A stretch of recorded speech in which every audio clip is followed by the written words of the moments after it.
Good morning and welcome to My Catechism. I'm your talk show host, Father Lucas Inoc, and with me, as usual, is my co-host, Brad Adam Ampier, the President of the Catholic Faith Defenders of the Archdiocese of Cebu. Today is the 19th Sunday in Ordinary Time, and our Gospel reading is taken from the Gospel of John, chapter 6, verses 41 to 51. And this is a continuation of what we call the Eucharistic Discourse of our Lord, found in chapter 6 of the Gospel of John. This is very important because for the last 3 Sundays, we have been reflecting on this particular passage of the Gospel. And we hope that with this reflection of ours, we'll be able to understand the message of our Lord, especially on the gift of His own body and blood, which He has given to all of us.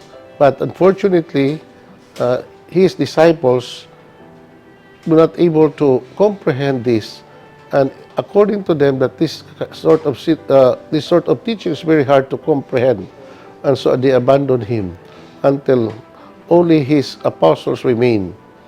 And that is why we have to continue studying and reflecting on this gospel, so that we'll be able to understand fully what Jesus really said, so that we'll be able to enrich ourselves with this gospel reading.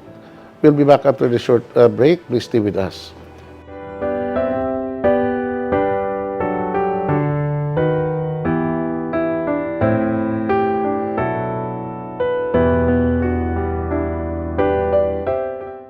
Thank you for staying with us, Brad Adam. May buntag o may buntag sa itong mga viewers. May buntag, Father. O ginautunta nga everybody would be fine today. Unya, Brad, kining nakita nato nga sige nag-ulan, no? In fact, for the last couple of weeks, no, we have observed that inis ato sa Cebu, nakasinati tag flooding or flash floods, no? So, nakita nato, Brad, nga mao gini matawag nato the effects of climate change. Climate change. Kunya, it's not only here in Cebu, but practically all over the world. Nakasinati nimong effects sa climate change. Correct. There's so much flooding, and there's so much destruction, especially in China, and even in the Middle East, Brad, no? Like for example, in Saudi Arabia, UAE, Qatar, and Dubai. Normally, this place, Brad, hindi makasinati og uwan.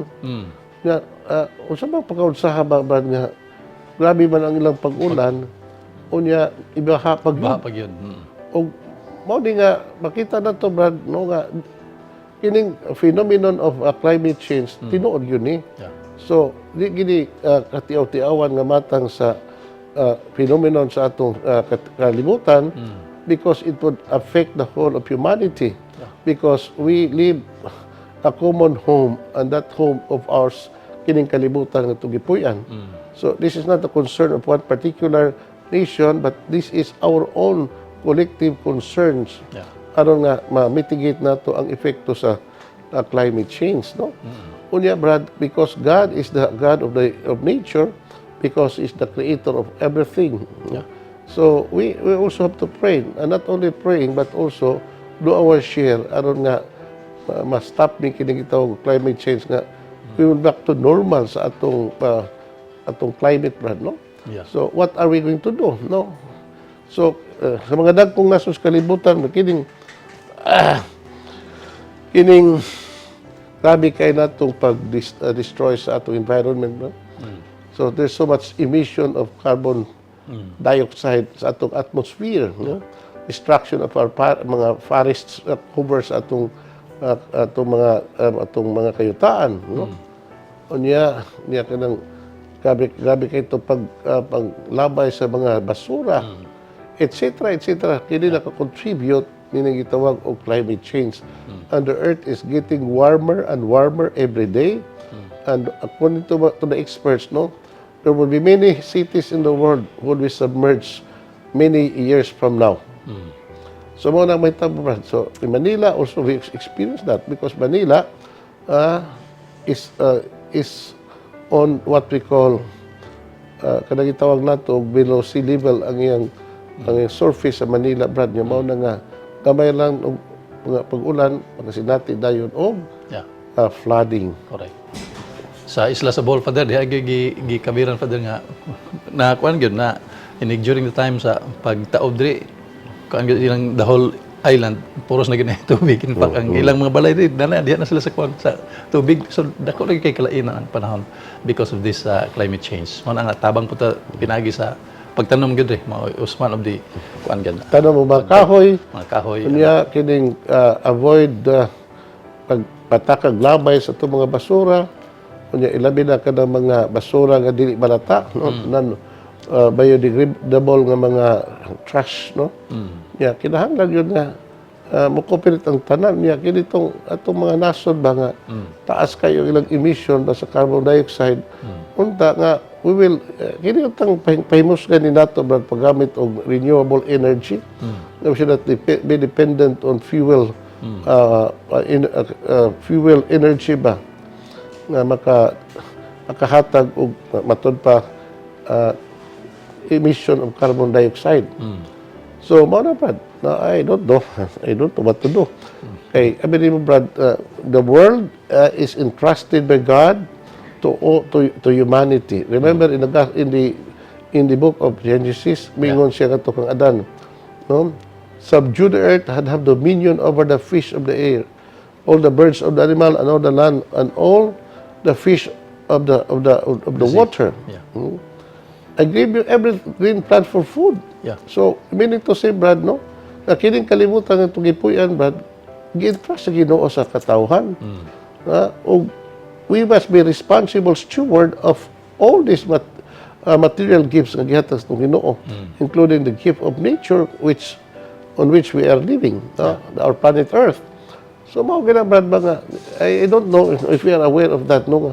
Part of our spirituality is the protection of our natural resources, no, the protection of our environment, because this environment, this earth that we are living, is not ours. It belongs to the Creator. Tama nga tong Diyos o Ginoo. Usa, we will be responsible before God kung we are failing in our duty to protect this environment, to protect the world of nature. Ay ginilagi, Brad, no, dili man ni ato, no, pinayalan man tas Ginoo. Correct. Yeah, kanami distraction nato sa atong environment, Brad. Nagtuo maguta, Brad, na dili na sabi na. Correct. We are sinning against nature. Kung padayon nato pag-destroy ang kinayahan, Brad. I don't know. Illegal fishing, illegal logging, illegal mining, so many illegal practices, Brad, na maka-destroy sa atong environment. Correct. I have not yet encountered people coming to confession and confess this particular sin. Ako pa di, patuyang lang kong gamit o dinamita sa akong pagpanagat, no? Cyanide sa akong pagpanagat, sige lang kong pamutol sa kahoy, no? Etc. Yeah, wala mo naman sa mga tao din nga saan na siya, Pads? Mao lagi nga ato i-injok itong mga tao nga this is sin actually, because this is not ours, no? Ang atong role ani man ang steward sa English pa nga sa ato pinayalan. Unsa man ang klase nga sala di? Mortal, venial, or what? Depende sa magnitude sa atong destruction nga nahimo o depende po sa atong intention, no? So, mao na siya, Brad. Ang Ginoo ra po yung chance, no? Yeah. Unya, mao lagi, Brad, no? Karon, I don't know, ang atong gobyerno, no? Ila baka nagihatagan og dakong pagdag. I'm sure this issue on climate change has already reached to the international forum or level in which nations of the whole world will gather together in matawag na to, in a summit or climate change, no? Yeah. So, mao na siya, Brad. So, I hope that ang tanang mga tablad, no, mag-ampo sa tas Ginoo nga unta dili yung mahinayon ang dakong katalagman na maabot sa kalibutan as a consequence of our collective what you call disrespect sa kinayahan, Brad. Okay? Yeah. So karon ba nato basahon ang ato ebanghelyo, no? Naon nga doon na tayo taas nga pamalandong. The Lord be with you. And with your spirit. A reading from the Holy Gospel according to John. Glory to you, O Lord. The Jews murmured because Jesus had said, I am the bread which comes from heaven. And he said, this man is the son of Joseph, isn't he? We know his father and mother. How can he say that he has come from heaven? Jesus answered them, do not murmur among yourselves. No one can come to me unless he is drawn by the Father who sent me, and I will raise him up on the last day. It has been written in the prophets, he shall all be taught by God. So whoever listens and learns from the Father comes to me. For no one has seen the Father except the one who comes from God. He has seen the Father. Truly I say to you, whoever believes has eternal life. I am the bread of life. Though your ancestors ate the manna in the desert, they died. But here you have the bread which comes from heaven, so that you may eat of it and will not die. I am the living bread which has come down from heaven. Whoever eats of this bread will live forever. The bread I shall give is my flesh, and I will give it for the life of the world. The Gospel of the Lord. Praise to you, Lord Jesus Christ. So manibad ang the whole text atong Ebanghelyo karon. And para nako, brad, this is what we call the climax of the whole episode, or the whole what you call Eucharistic discourse of our Lord. So, klaro yung Ginoo, brad, nga kinsa siya. Yeah. That he came from heaven. And when he came down from heaven, his purpose of coming is to reveal his Father to the world. Yeah. And not only that he came in order to reveal his Father to the world, he came also in order to testify the truth. What is the truth about? No, the truth about God. The truth about religion. Yeah. Or anything that we want to know about our faith. This is what Jesus taught his disciples and us. Magaling nga mingon siya, I am the truth. Yeah. I am the way and I am the life. Way, the truth, and the life. That is in the Gospel of Matthew. No? So, mga brad, karon sa ito Ebanghelyo, which is taken from the Gospel of John. So, here, giklaro sa itong Ginoo, brad, nga ang iyang origin, his eternal origin, is that he came from the Father. And being from the Father, he also claimed that he is the Son of the Father. So, mao ni makaigsunan ang dako kayo mga itawag og affirmation sa Ginoo na wa gyud madawat sa mga Hudiyo. Because according to them, this man was just an ordinary man, a son of Mary and Joseph. Yeah. And we'll be back after this short break. Please stay with us.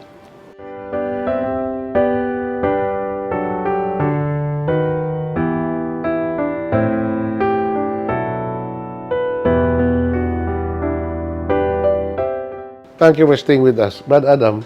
So perhaps we have to expound this passage of the Bible or the Gospel verse by verse.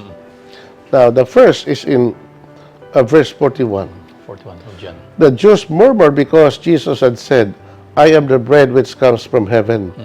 And he said, this man is the son of Joseph, isn't he? We know his father and mother. How can he say that he has come from heaven? So, mao ni brad, until karong panahon na, brad, the Jewish people remain unbelievers of Christ. Yeah. So until today, the Jewish people, except some very few Jewish people, remain remain unchristian. Tingnan po nga, dili Kristiyanos. Yeah. Because the greatest, I would say, failure sa mga Hudiyo, nila ko bingo the greatest sin, no? The greatest failure of the Jewish people in general, Brad, is their failure to recognize Jesus as the Son of God. Their inability to comprehend. So, mga pung sa itong Ginoo nga, He came from heaven. Lagi, Brad, tungod kay ang maigod sa mga Hudiyo, grabe na sa ning tawhana, na nakaklaim nga siya gikan sa langit, angkon pag siya nga anak siya sa Dios.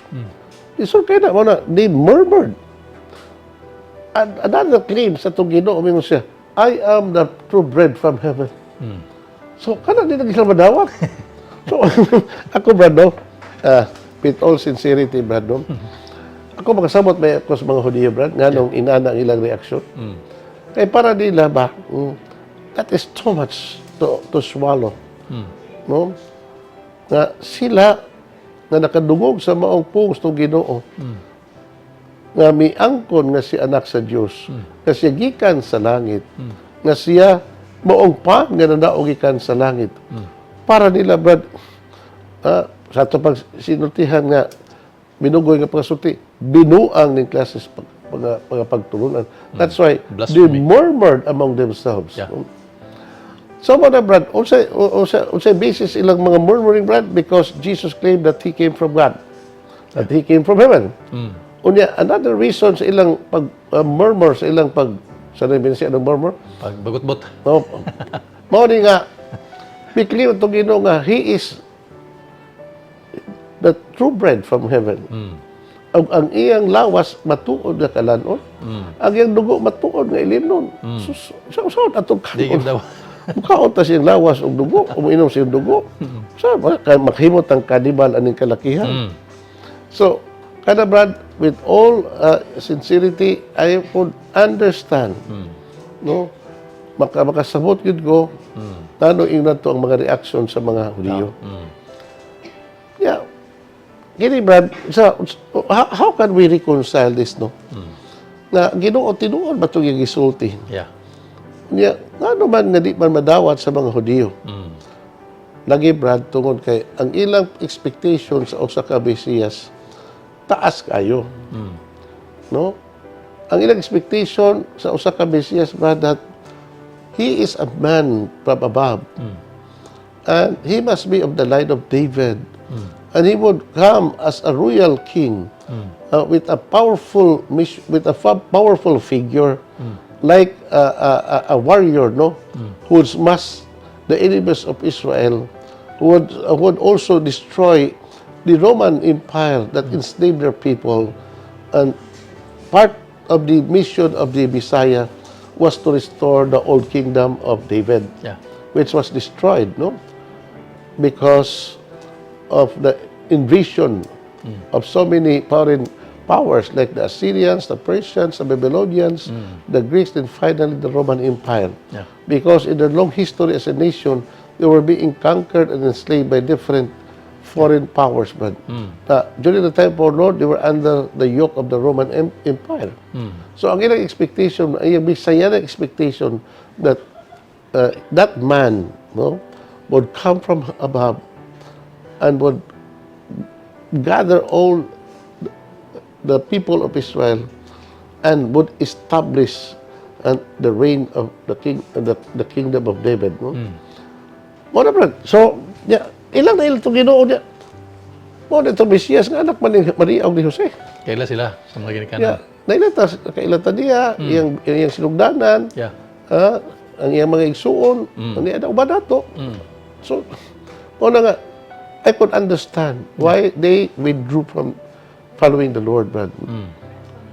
Inahinay silang pamiyas itong Ginoo. Kaya lagi para nila, is hard of teaching, this teaching is hard to follow. But Jesus, wagin niya i-revoke ang iyang pagtulunan, Brad. No? Padayon din siya sa pagtudlo. Kaya ang iyang pagtulunan, kamaturan man. Kung He challenged His disciples, and would you also leave me behind? Sa ito bang, ang mga Diyo, Padre, wag sila mo dawat sa New Testament? Yes. Wala. Yes. In fact, in the Council of Armenia, Brad, when the Jewish people tried to examine the Scriptures, when we talk the Scriptures, we would always refer to the Old Testament because that's the Scripture of the Jewish people. So, that time there was no New Testament yet. No? In the Council of Armenia in the year 92, they tried to examine the canon of the Old Testament, and they rejected the 7 Deuterocanonical books, which is present on the Septuagint version, but they opted to the Hebrew canon nga dunay 39. 66. 39 books. 39 books. Well, may labot ang 27.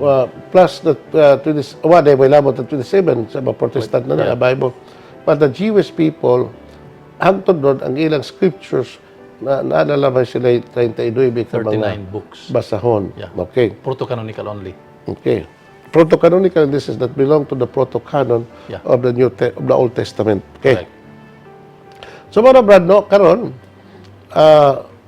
ang mga Hudiyos, ako nag-ingon ninyo, ano mo, nga, mao na rason nga ilang gisinikwit itong Ginoo. Okay. But what was the response of Jesus, no? Because of the rejection of the crowd, means here he said, "Do not murmur among yourselves. No one can come to me unless he is drawn by the Father who sent me. I will raise him up on the last day. It has been written in the prophets, they shall all be taught by God. So whoever listens and learns from the Father comes to me." You know, Brad, kining challenge test tong Ginoo, Brad, no? Yeah. Dili tanan nga makaduol niya, dili tanan nga makadawat niya. Correct. And Jesus would respect these people, no? Because only by the permission of the Father Yeah. that these people would be able to come to Jesus and listen to Him and believe in Him. So, mao na, Brad, nga, kini ding pagdawat ng Ginoo, kining pagtuod nato sa Ginoo, it is the action of the Holy Spirit, no? By the will of the Father. So, kining mga Kristiyanos, Brad, no? Usa kini ka gasa, Yeah. no? When we were born into this world, well, we did not ask this gift, the gift of faith, the gift of baptism. But it was freely given to us despite our lack of knowing about these gifts. But we have it. Yeah. Karon nga tubo na ta, Brad, ang atong responsibility is to nurture this gift. Yeah. Nga atong nadawat even before wa pa ta makabaton o gitawag og age of reason. Mo na nga ang pagtuo finally, Brad, is an act of God, no? It's a gift. Gift. Salamat nga doon natin imong grasa. Yeah. So muna, the challenge is that we have to nurture this gift. Amen. Now before I continue, Brad, speaking about faith as a gift and to be able to accept Jesus as God and Savior and to believe in Jesus Christ, no? Unsa may ito buhaton karong panahon na. And if ever we have that already, what shall we do to preserve this gift? Ala sa mga dako, Father, according to the church, kining gitawag og faith to be acquired, meaning to say to hear the gospel coming from the Lord, taught by the church, especially sa Roman Catholic Church, being the true church founded by our Lord Jesus Christ, according to St. Paul in 1 Timothy chapter 3 verse 15. So naagid ang simbahan, Father, gihimo gyud sa Ginoo aron pag amuma sa mga butang espirituhanol, labi na sa mga about the teachings of the church, mga dogmatic, mga doctrine sa Ginoo. So without listening to this church, according to our to St. Paul, nga ug dili mo minaw niini, dili pud mo wa pa mo naminaw sa Ginoo ug dili mo minaw sa simbahan. So money effect na, Father, because the church really founded by our Lord Jesus Christ has this yahang mission to teach, to govern, and to sanctify. So moning mga butanga, Father, nga kung ang usa ka tawo mo nunot diha sa maong pagtulon-an hantod sa katapusan, Father, according to our Lord Jesus Christ, makadawat sa purong-purong sa kinabuhing way katapusan. Ako nasabtan ni mong punto, Brad, no? You're talking about the role of the church in regards to how we grow in faith, no? So, well, the church is really, really very important in our life as Christians and in our life as believers of our Lord. Kung sa mga ituyo sa simbahan, Brad, no? Why Jesus founded the church? Yeah. Tuyo na to ba so that we will all be drawn to Christ. So, bagay na sa simbahan na. This is an instrument that Jesus used in order to draw men to Himself. Yeah. So that we'll be able to understand the meaning of our faith the meaning of a religion. No? It is the church who would guide us. That's why in 1 Timothy chapter 3 verse 15, no? The church is the pillar and the foundation of truth. No more that if the church is the pillar and foundation of the truth, so we can always rely on the church. Amen. As far as our knowledge of our faith is concerned. No?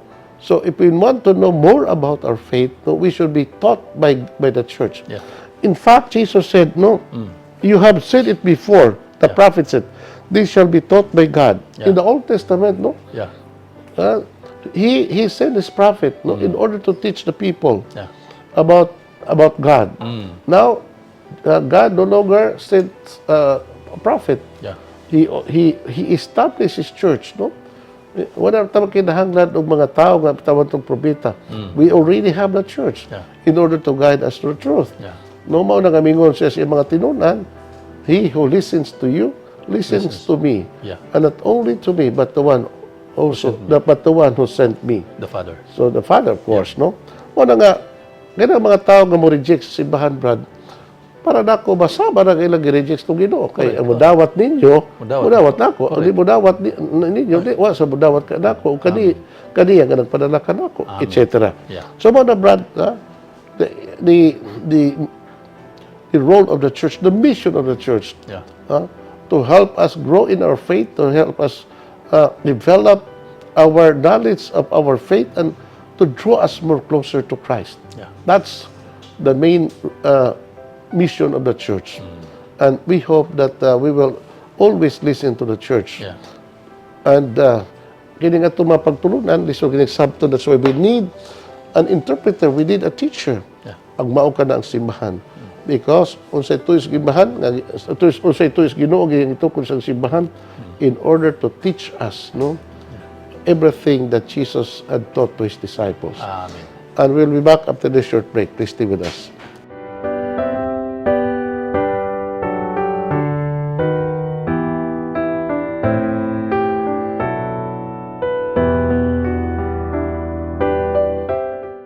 Okay, Brad, so padayon ta sa atong reflection. Now we have to move to the last remaining verses of our gospel text today. Okay, brother. Jesus said, "For no one has seen the Father except the one who comes from God. He has seen the Father. Truly I say to you, whoever believes has eternal life." You know, Brad, the one who can only reveal to us the Father is Jesus Christ. Amen. Because he came from God. So, mao ni ang claim sa itong Ginoo ba, that because I came from the Father, I must know the Father perfectly well. So, he who listens to me listens to the Father. And when you listen to me, you will know the truth. And Jesus said, and the truth will set you free. Amen. And not only by listening to Jesus, we're now able to know the truth. No, ang iyang pasalig na matud pa niya. Truly I say to you, whoever believes has eternal life. So, mao na, Brad, nga ang timeline yun sa atong kaluwasan, Brad, mo, listening to the voice of our Lord, no, believing in Him, no, trusting in His Word, and doing what we believe, and then eternal life. Okay. Then finally, one of the greatest claims of our Lord, no, in the whole of the New Testament, only the canon, Brad, I am the bread of life. Though your ancestors ate the manna in the desert, they died nonetheless. But here you have the bread which comes from heaven, so that you may eat of it and not die. I am the living bread which has come down from heaven. Whoever eats of this bread will live forever. The bread that I shall give is my flesh, and I will give it for the life of the world. So this is very important passage in the New Testament, Brad. No? The claim of Jesus that He is the true bread from heaven. Now, ang dako kong pangutana, Brad, no, how would Jesus give us His body and blood? Wa bang ko ang isultis itong ginuubod sa ining gospel. If only they have the patience, no, to understand, no. Makita na to, Brad, no, nga kini mong ebanghelyo, ibaw tayo gitawag og the theology of the Eucharist. No. Ito nos ng Ginoo. Abi gud ninyo, when John wrote his gospel around the year 100, Yeah. no, the gospel of Matthew and Luke and even Mark were already in circulation sa mga simbahan sa tibuok kalibutan. Both Matthew, Mark, and Luke, no, had the account of the Last Supper. Yeah.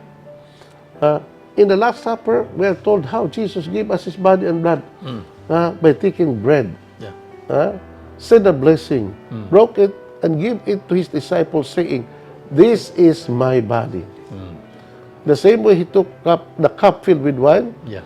umingon siya sa mga tinunan, "Take this and drink of it, for this is the cup of my blood, which will be given to you for the forgiveness of sins. Do this in remembrance of me." Amen. So, that act of Jesus at the Last Supper, brad, mo'y katumanan siyang padagda sa iyang promise Yeah. here in our gospel. Yeah. No? Unya, about the meaning of the Eucharist, or the meaning of the Last Supper account of Jesus Christ found in the Synoptic Gospel of Matthew, Mark, and Luke. Wa man na dito nila. So it was John who supplied what was lacking in the three synoptic Gospels of Matthew, Mark, and Luke on the event of the Last Supper. Yeah. Mingon na itong Ginoo, "This is my body, this is my blood." No. So ito pa, kana din gisultis itong Ginoo at sa Last Supper, mao na katumanan siya gisulti diri sa Gospel of John sa chapter 6. The bread that Jesus took, which he blessed, he changed that into his own body. And the wine that he consecrated on that event of the Last Supper, no, gihimo niya iyang dugo, no, or the wine that he consecrated, gihimo niyang dugo. Mao na naron, brad, nga we now have the clear picture, and our clear understanding of the Eucharist. Yeah. That the Eucharist is the true body and blood of our Lord, because he said it on the Last Supper. Yeah. That's why every time we celebrate the Mass, we try to make present the event of the Last Supper plus the event of Calvary, because the event of the Last Supper is the giving of Jesus of his own body and blood sacramentally. Yeah. That of Jesus' crucifixion was the giving of himself, no, not sacramentally, but materially, physically of his own body and blood. Sa diha nga miula sa siyang dugo aron maluwas ang katawhan. Mao na siya, brad. So, when we celebrate the Mass, every time we celebrate the Mass, no, we are not repeating what Jesus did at the Last Supper, what Jesus did at Calvary, but we make the event of Calvary and the Last Supper present on our altar. Yeah. To the sacrament. Okay, mao na siya, brad. Correct. Mao na nga, it's like o sa teleprompter bitaw, brad, nga ang ibig sa kaniadtong karaang panahon atong act diha. We make present of what happened on the event of the past. So that is what actually happened when we celebrate the Eucharist. Pero dili na dugoon, Padre. Kay during the time sa katong kuan gyud. Well, brad, di na dugoon because duha man ka-act sa itong Ginoo nga atong gi-celebrate diha sa Eucharist, no? The act of giving of himself, no? At the Last Supper, the giving of himself at Calvary. The one that we celebrate the Mass is a commemoration of both. Commemoration. Okay. So, mara siya, brad, do this in memory of me. That is a commandment of our Lord. And because that's a command of our Lord, then we have to do it. We have to make it present every time we celebrate the event, no? Atong himuon matag sa ulog nato sa Eucharistia. Yeah, brad, there is no more doubt para nato, brad, kita mga Katoliko. We have no what you call kanang tawag nato o kanang doubts. Wala na tayo ng pagduha-duha. We are not insecure of our faith, no? Concerning the Eucharist, brad, because we always believe right from the very beginning, Yeah. during the time of apostles and until now, Yeah. the church never changed in its dogma Yeah. that the bread and the wine which the priests Yeah. Consecrated. has consecrated, which the priest has consecrated in the Eucharist, maugin na ang matuod nga lawas o dugo sa Ginoo. Amen. What happened at the Eucharist, no, Brad, Yeah. is a great miracle. So the ordinary bread, no, just a small piece of bread, a very ordinary small thing, no, mahimo na kining usa ka dakong butang, Brad. Amen. Nga naman, it ceases to be a small bread, but it becomes the body and blood of our Creator. Amen. The same thing with the wine, Brad. Yeah. So, I hope, Brad, nga, ang ato mga tao ba, makadawat ana, kay makasabot ana ba, kay daga kay ito mga katauhan, nga di nila mo question ana, ito do masimbahan, dawat na tani. Ang atong punto, abot ako pasabot, but not only nga, kay tundo masimbahan, therefore mo dawat na, kita po, magtuon sa yun ani. Aron siguro na, doon na sa tayo ikapaambit kanto sa uban, Amen. especially those people who would attack us, people who would seek greater understanding of our faith, especially on the Eucharist. Eucharist.